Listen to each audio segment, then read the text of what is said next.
मे महिन्याला सुरुवात झालेली आहे तरी देखील लाडक्या बहिणींना मार्च आणि एप्रिल महिन्याचे पैसे अजूनपर्यंत मिळालेले नाहीत। मग लाडक्या बहिणींना मार्च आणि एप्रिलचे पैसे कधी मिळतील या प्रतीक्षेत आता लाडक्या बहिणी आहेत।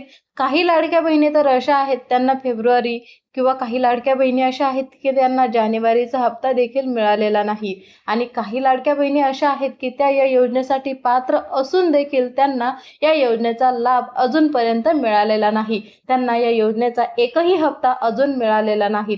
तर मग अशा किती लाडक्या बहिणी आहेत की त्या या योजनेसाठी पात्र आहेत तरी देखील त्यांना या योजनेचा एकही हप्ता अजून मिळालेला नाही? त्यांनी कमेंट करून सांगायचं आहे। किती अशा लाडक्या बहिणी आहेत की त्यांना जानेवारी फेब्रुवारीचा हप्ता देखील मिळालेला नाही? त्यांनी देखील कमेंट करून सांगायचं आहे। तर आता लाडक्या बहिणींनो, मार्च आणि एप्रिल महिन्याचा हप्ता लाडक्या बहिणींना कधी मिळणार आहे?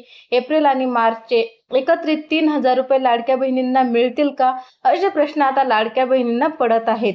लाडक्या बहिणींनो, मार्च आणि एप्रिलचे एकत्रित 3000 रुपये मिळण्याची आता लाडक्या बहिणींना शक्यता आहे, कारण आता मे महिना आहे। मार्च आणि एप्रिलचे हप्ते लाडक्या बहिणींचे थकीत आहेत।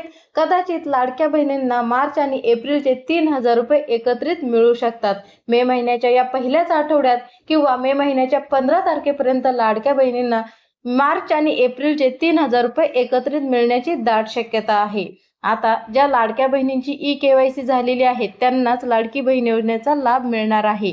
ज्या लाडक्या बहिणींची ई-केवायसी दुरुस्ती बाकी आहे त्यांनी ई-केवायसी दुरुस्तीसाठी संधी दिलेली असताना सुद्धा काही लाडक्या बहिणींची काही तांत्रिक अडचणीमुळे ई-केवायसी दुरुस्ती होऊ शकली नाही, त्यांना या योजनेचा लाभ कायमचा बंद होण्याची शक्यता आहे। कारण यापुढे ई-केवायसी साठी सुद्धा ई-केवायसी दुरुस्तीसाठी संधी मिळण्याची आता शक्यता नाहीये। त्यामुळे ज्या लाडक्या बहिणींची ई-केवायसी दुरुस्ती बाकी आहे त्यांना या योजनेचा लाभ कायमचा बंद होणार आहे आणि ज्या लाडक्या बहिणींची ई-केवायसी वगैरे सगळं काही व्यवस्थित आहे त्यांना या योजनेचा लाभ मिळणार आहे। ज्यांचे हप्ते थकीत आहेत त्यांना कदाचित सर्व हप्ते एकत्रित मिळण्याची सुद्धा शक्यता आहे।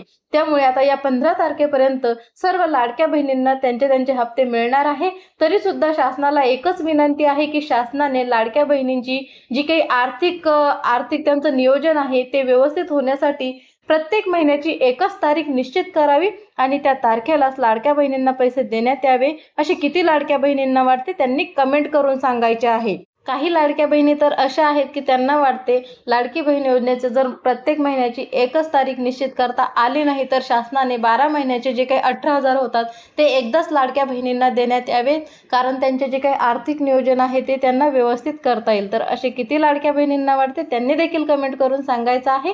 आजचा आपला हा व्हिडिओ जास्तीत जास्त लाडक्या बहिणींपर्यंत शेअर करा। चॅनलला अजून सबस्क्राईब केलं नसेल तर सबस्क्राईब करायला विसरू नका। भेटूयात अशाच माहितीपूर्ण व्हिडिओसह नेक्स्ट व्हिडिओमध्ये। धन्यवाद।